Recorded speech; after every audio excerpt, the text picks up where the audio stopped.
राहुल जी का असर है जो मखाना बोर्ड की घोषणा हुई। अखिलेश जी, आपको याद होगा भारत जोड़ो न्याय यात्रा में 30 जनवरी 2024 को बिहार के रंगभूमि मैदान में राहुल गांधी जी का पूर्णिया में भाषण था और उसमें मखाना को लेकर उन्होंने आवाज उठाई थी। यह उनका असर है कि आपको मखाना बोर्ड बनाना पड़ा, वरना तो आप मैखाना बोर्ड बनाने वाले लोग हैं। आप किस मुंह से उनकी लकीर छोटी करने की बात करते हैं? नहीं कर पाइएगा, 7 जन्मों में नहीं कर पाइएगा, क्योंकि जिस्म की मौत कोई मौत नहीं होती है। जिस्म मिट जाने से इंसान नहीं मर जाते, धड़कने रुकने से अरमान नहीं मर जाते, सांसें थम जाने से ऐलान नहीं मर जाते। जिस्म की मौत कोई मौत नहीं होती है। सभापति महोदय, श्री इमरान प्रतापगढ़ी जी 15 मिनट। धन्यवाद सभापति महोदय। कभी सुदामा पांडे धूमिल जी ने कहा था कि एक आदमी रोटी बेलता है, एक आदमी रोटी खाता है, एक तीसरा आदमी भी है जो न रोटी बेलता है न रोटी खाता है, वो सिर्फ रोटी से खेलता है। वो तीसरा आदमी कौन है? मेरे देश की संसद मौन है। सभापति महोदय, वो भी क्या दिन थे जब संसद में देश का बजट पेश होता था तो देश की सड़कें ठहर जाया करती थीं। रेल बजट पेश होता था तो लोगों की उम्मीदें रेल के डिब्बों की तरह पटरियों पर दौड़ने लगती थीं। पूरा देश धड़कने रोक करके वित्त मंत्री और रेल मंत्री को सुना करता था। अफसोस, अब बजट पेश हो जाता है, मीडिया चैनल सरकार का महिमा मंडन करते हैं और बेचारी जनता बजट के आंकड़ों के शब्द जाल में उलझी हुई महीनों बाद समझ पाती है कि उसका तो फिर से कट गया। सभापति महोदय, पिछले 2 साल अमृतकालीन बजट पेश किए गए और इस बार एक नई शब्दावली गढ़ी गई है, तुष्टीकरण बनाम संतुष्टीकरण का बजट। सभापति महोदय, सुनने में कितना अलंकारिक लगता है ये शब्द। सोच रहा हूं देश की वित्त मंत्री और प्रधानमंत्री जी से पूछूं कि आखिर किसकी संतुष्टि? जिस बजट में मनरेगा के लिए 1 रुपए की बढ़ोतरी ना हो, वही पुराना 86,000 करोड़, जबकि पहले ही 9,754 करोड़ का घाटा हो, जिस मनरेगा से करोड़ों मजदूरों के घर में चूल्हा जलता हो, उस मनरेगा में काम करने वाले गरीब मजदूरों के लिए अगर आपके खजाने से 1 रुपया भी इजाफी नहीं निकल सका तो भला कौन संतुष्ट हुआ साहब? इस देश का गरीब मजदूर या आपके उद्योगपति दोस्त? वो जो महाराष्ट्र में लोकसभा और विधानसभा के बीच में 40 लाख मतदाता बढ़ाए गए थे, अरे उन्हीं के लिए मनरेगा का थोड़ा सा बजट बढ़ा देते। क्या उसमें मनरेगा का एक भी मजदूर नहीं था 40 लाख लोगों में? सारे के सारे 12 लाख की छूट वाले से आगे के लोग थे।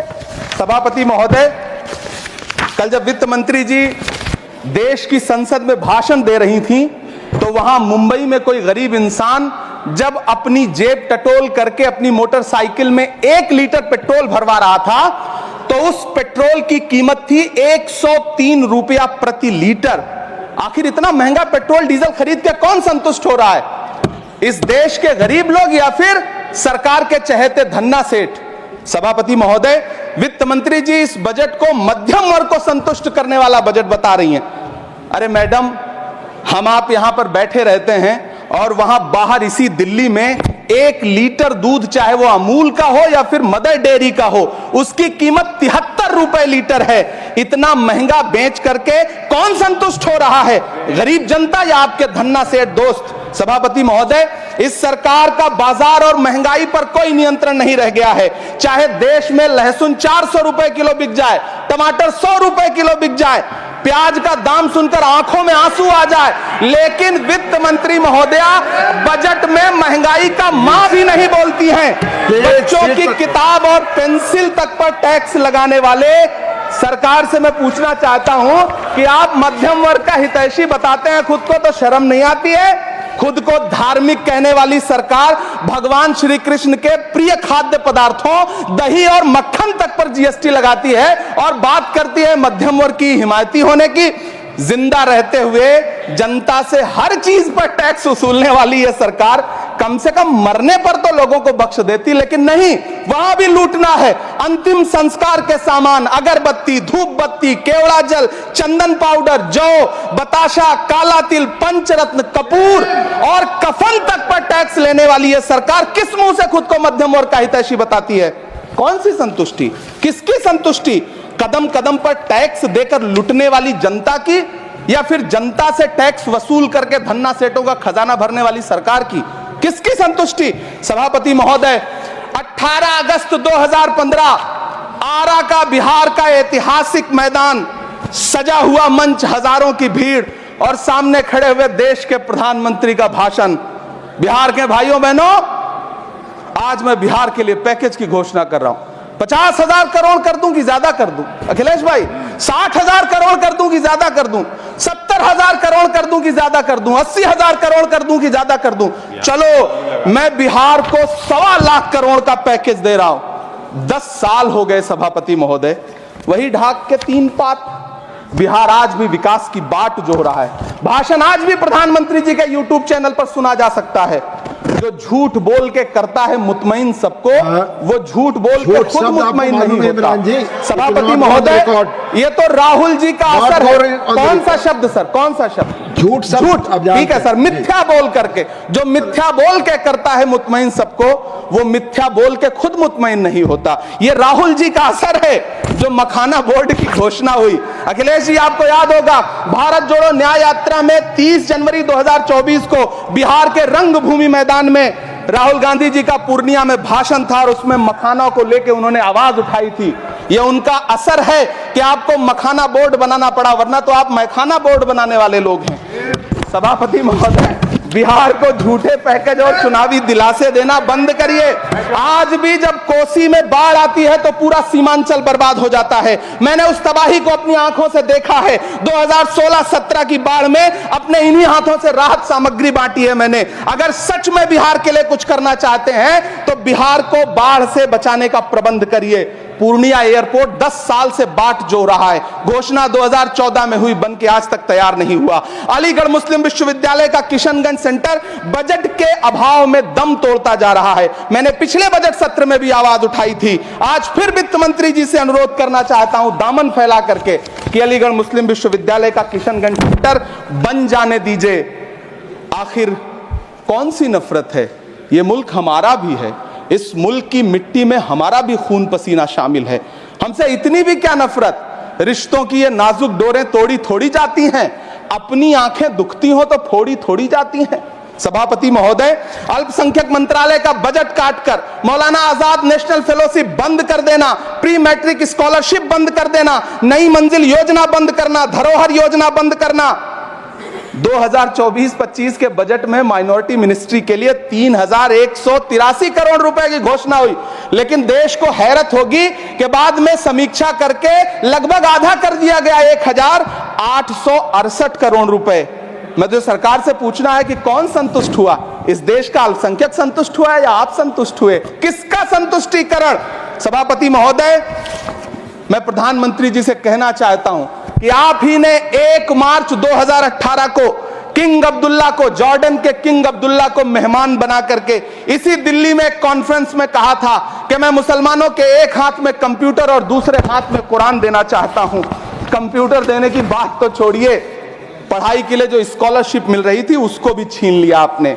किसको संतुष्ट करने के लिए? हम समझते हैं इस साजिश को। आप माइनॉरिटी मिनिस्ट्री का बजट काटते काटते एक दिन मिनिस्ट्री को ही बंद कर देना चाहते हैं। वो जहर देता तो सबकी नजर में आ जाता, सो ये किया कि हमें वक्त पर दवाएं न दी। सभापति महोदय, मैं तो वित्त मंत्री जी से पूछना चाहता हूं आपके माध्यम से कि शायद आपको पता ही नहीं है कि गृहस्थी चलाने वाली एक गृहिणी की मुश्किलें क्या क्या होती हैं। आपने कभी सोचा भी नहीं होगा कि जब वो किचन में सब्जी बनाने के लिए कढ़ाई में तेल डालती है तो उसके साथ उसके आंसू भी गिरते हैं। सभापति महोदय, शायद उन्हें पता भी ना हो कि एक छोटी सी गाड़ी और एक छोटे से फ्लैट का EMI भरने के बाद इस देश का एक गरीब इंसान जब अपने बच्चों की फीस भरने के बारे में सोचता है तो उसे कितनी खुशियों का गला घोंटना पड़ता है। शायद उनको पता भी नहीं है कि फसल बेच करके बिटिया की शादी का सपना सजाने वाला किसान जब अपनी फसल बर्बाद देखता है तो कितनी रातें सो भी नहीं पाता है। सभापति महोदय, शायद वो कभी इस पीड़ा को समझ ही नहीं पाएंगी कि परिवार के किसी एक सदस्य को कैंसर जैसी बीमारी हो जाए तो घर और जमीनें गिरवी रख उठती हैं लेकिन इलाज नहीं हो पाता। सभापति महोदय, इसी देश की संसद में कभी स्वर्गीय सुषमा स्वराज जी ने कहा था कि जब देश की करेंसी गिरती है तब देश की प्रतिष्ठा गिरती है। एक तरफ कोलंबिया जैसा छोटा सा देश और उसके प्रधानमंत्री गुस्तावो पेत्रो खड़े हैं, जो कोलंबिया के नागरिकों को हथकड़ी लगाकर लाने वाले जहाज को अमेरिका बैरंग वापस लौटा दे रहे हैं, और दूसरी तरफ हमारे प्रधानमंत्री जी खड़े हैं जो बेड़ी और हथकड़ी लगा करके लाए गए बेटों के अपमान पर एक शब्द नहीं बोल रहे। सभापति महोदय, मैं इतिहास के पन्ने पलट रहा हूं, मुझे दो किरदार याद आ रहे हैं। एक तरफ निक्सन के 7वें बेड़े की धमकियों के सामने लोहे की तरह अडिग इंदिरा गांधी खड़ी हैं, तो दूसरी तरफ खुद ही नमस्ते ट्रंप का नारा लगाते हुए प्रधानमंत्री जी खड़े हैं। मेरे कानों में सुषमा स्वराज जी की आवाज गूंज रही है। बहुत कम बोलने वाले डॉक्टर मनमोहन सिंह ने बहुत ज्यादा बोलने वाले प्रधानमंत्री जी को जब देश की बागडोर सौंपी थी तो $1.58 का था, आज 85 से 87 के बीच में झूल रहा है। इन दिनों रुपए की अहमियत गिरती है तो न तो देश की प्रतिष्ठा गिरती है न प्रधानमंत्री की गरिमा।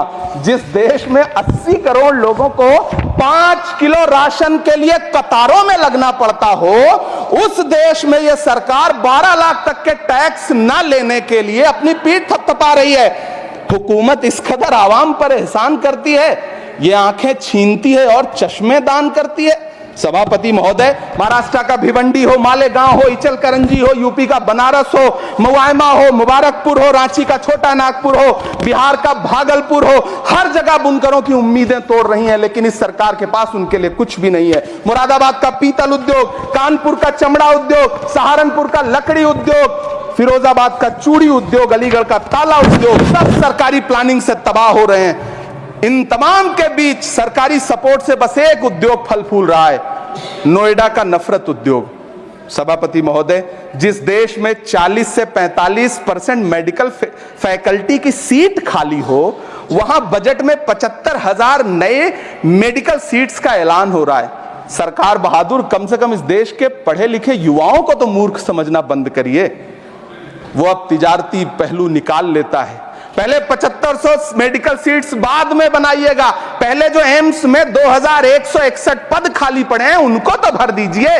वो अब तिजारती पहलू निकाल लेता है।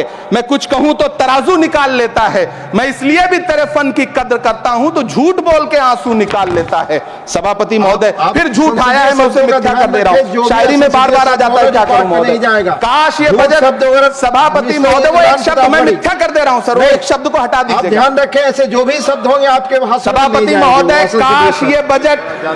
काश ये बजट बीपीएससी के पेपर लीक की शिकायत करने वाले नौजवानों पर बरसती हुई पुलिस के लाठियों पे, जख्मों पर मरहम लगा पाता। सभापति महोदय, पिछले 80 दिन से 70 साल का एक बुजुर्ग एमएसपी की लीगल गारंटी मांगता हुआ आमरण अनशन पे बैठा हुआ है। काश ये बजट किसान नेता जगजीत डल्लेवाल की टूटती हुई सांसों की पीड़ा सुन पाता। काश ये बजट प्रतियोगी परीक्षाओं की तैयारी के लिए दिल्ली, कोटा, पटना, अहमदाबाद जैसे शहरों में, इलाहाबाद जैसे शहरों में किताबों के साथ गल रहे युवाओं के सपनों को जिंदगी दे पाता। काश ये बजट वंदे भारत के सुनहरे विजुअल के बजाय देश की गरीब जनता को कुछ और पैसेंजर ट्रेनें दे पाता। काश ये बजट सीनियर सिटीजन को ट्रेन टिकटों में मिलने वाली रियायतें वापस लौटा पाता जिनको सरकार ने कोविड के नाम पे छीन लिया था। काश ये बजट किसानों की राह में कीले नहीं बल्कि कालीन बिछाने वाला बन पाता। काश ये बजट सरकारी मालिकों को यह समझा पाता कि नेहरू को कोसने से अर्थव्यवस्था नहीं सुधरेगी, उसके लिए डॉक्टर मनमोहन सिंह साहब की अर्थ नीति अपनानी पड़ेगी। पिछले 11 साल से नेहरू जी को कोस रहे हैं, आखिर कब तक कोसिएगा? थोड़ा पंडित नेहरू जी के बारे में पढ़िए, तब पता चले कि पंडित नेहरू की शख्सियत का नाम है। दुनिया का पहला ऐसा राजनेता जिसने अपनी जिंदगी की आजादी के लिए, देश की आजादी के लिए 3259 दिन अंग्रेजों की जेल में बिताए। पंडित नेहरू एक ऐसे महान शख्स जिनके पिता पंडित मोतीलाल नेहरू, जिनकी बहन विजय लक्ष्मी पंडित, जिनके बहनोई पंडित रंजीत सीताराम, जिनकी बेटी इंदिरा गांधी, जिनके दामाद फिरोज गांधी, सब ने अंग्रेजों से लड़ते हुए स्वतंत्रता आंदोलन में जेल काटी। आप किस मुंह से उनकी लकीर छोटी करने की बात करते हैं? नहीं कर पाइएगा, 7 जन्मों में नहीं कर पाइएगा, क्योंकि जिस्म की मौत कोई मौत नहीं होती है। जिस्म मिट जाने से इंसान नहीं मर जाते, धड़कने रुकने से अरमान नहीं मर जाते, सांसें थम जाने से ऐलान नहीं मर जाते। जिस्म की मौत कोई मौत नहीं होती है। सभापति महोदय, मैं आपके सामने खड़ा होकर के एक बहुत छोटी सी कहानी सुनाना चाहता हूं कि महान बादशाह सिकंदर ने जब यूनान फतेह किया तो जीत का जश्न मनाने के लिए शहर की सड़कों पर निकला, तो उसने देखा कि पूरा शहर तो जश्न मना रहा है, एक फकीर सड़क के किनारे चादर तान के सो रहा है। सिकंदर को गुस्सा आया, घोड़े से उतरा, उस फकीर के पास गया और उसे सोता देख करके उसे जोर की एक लात मारी और लात मार के कहा कि क्यों रे फकीर, मैंने यूनान फतेह कर लिया, लोग जश्न मना रहे हैं और तू सो रहा है। उस फकीर ने उन्नीदी आंखों से सिकंदर को देखा और देख करके कहा कि शहर जीतना बादशाहों का काम है, लेकिन लात मारना तो गधे का काम है। सभापति महोदय, गरीब जनता को लात मारना बंद करिए। ये अमीरों के लिए बनाया गया बजट है, ये निराशाजनक बजट है। हम अमृतकाल सुनते आ रहे थे, ये अमृतकाल इतनी जल्दी समाप्त हो गया कि अब अमृतकाल का कोई नाम तक नहीं लेना चाहता है। इसलिए मैं इस सदन में खड़ा होकर के देश की वित्त मंत्री महोदया से कहना चाहता हूं कि आपने अल्पसंख्यकों के बजट में जो कटौती की है उसको बहाल करिए। आपने मनरेगा को जो स्थिर रखा है उसका घाटा 9,754 करोड़ है, कम से कम उतना बढ़ा करके फिर से उसे बहाल करिए। नौजवानों के लिए रोजगार दीजिए, किसानों को एमएसपी की लीगल गारंटी दीजिए। यही मैं आपसे अपील कर रहा हूं। धन्यवाद सर, आपने इतना जो समय दिया उसके लिए शुक्रिया। माननीय श्री बाल योगी